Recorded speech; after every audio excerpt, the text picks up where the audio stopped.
And welcome back to Hannity. Since September, radical Egyptian President Mohamed Morsi has been calling on the U.S. to free convicted mastermind of the 1993 World Trade Center bombing, Omar Abdel Rahman, also known as the Blind Sheikh. And this week, Morsi, who is a top Muslim Brotherhood official and a 9/11 truther, but also a new ally to America, is yet again requesting the Blind Sheikh's release. And this time, he is directing his plea right to President Obama, who has been mute on the issue. But with a trip to the U.S. and a meeting with President Obama on Morsi's calendar and suspicions that the anointed one might cave to his new pal Morsi, now that the election is over, top Republicans, they are demanding that Obama speak up and stand strong against the radical leader. Joining me now, syndicated columnist, author, Fox News contributor, Michelle Malkin.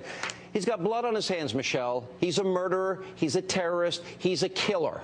We're giving this. We're giving this 9/11 truther, who is at war with Israel, of $1.5 billion taxpayer dollars, and the media is silent on it. Help me out. Why? Yeah, well, the media is silent on it because Obama is silent on it. And I find his complete silence and unwillingness to outright reject this outrageous call to release or somehow transfer the murderous Blind Sheikh absolutely appalling, an insult to not only all of the families of 9/11, but certainly, of course, all of the families who lost loved ones. There were 6 of them who were killed in the 1993 World Trade Center bombing, and the thousands who were injured. We are coming up on the 20th anniversary of the 1993 World Trade Center bombing in February, and this man, Mohamed Morsi, can go around publicly demanding the release or humane transfer or treatment of the Blind Sheikh, and our commander-in-chief says nothing? Right, I think this tells you everything you need to know about how much we've regressed since 9/11. Totally agree. And I really, really would like to see not only more Republicans joining the call to demand that Obama outright say, blow it out your ear, Mohamed Morsi. Can we translate that in Arabic and tell him straight out, stop asking for it because it's never going to happen. But we've had some very, very wise counsel and warning from the former prosecutor who put Omar Abdel Rahman behind bars, our friend Andy McCarthy, yep. That's right, who back in September had warned that we can't believe any of the denials that are coming out from the underlings of this administration that this would never happen. Here's, though, where it gets worse. American taxpayers, everybody watching this show right now needs to understand $1.5 billion American dollars are going to Egypt, going to the Muslim Brotherhood guy, 9/11 truther. And let me play this tape that we played on the program last week. Listen to what he says about our friends, the Israelis, that they're bloodsuckers, descendants of apes and pigs. Watch this. التي ما جاء بها الأعداء الصهاينة والأمريكان إلا لتكون على عكس وضد إرادة الشعب الفلسطيني وضد مصالح الفلسطينيين، إما الصهاينة وما يريدون وإما الحرب.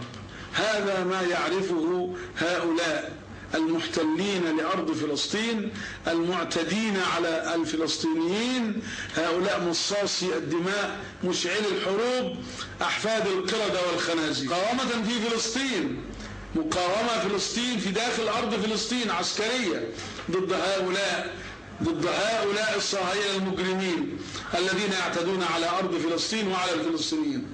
All right, you're Benjamin Netanyahu, and you hear that. Now, that was said in 2010. You see your closest ally, America, give him $1.5 billion.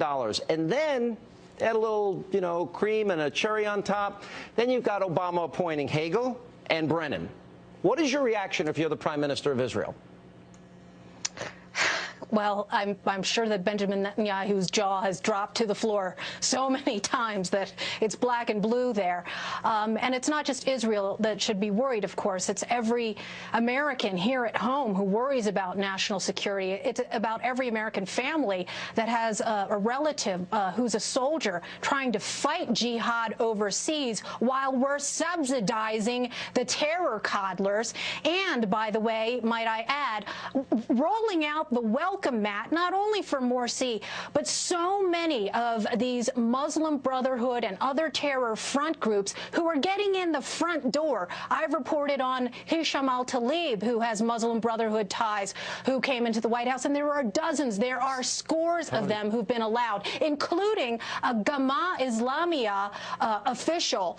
That's the terror group of which Omar Abdel Rahman is the spiritual leader of, who got a visa granted by the State Department in June, walked into the White House, talked to at least one national security advisor about what? Guess what?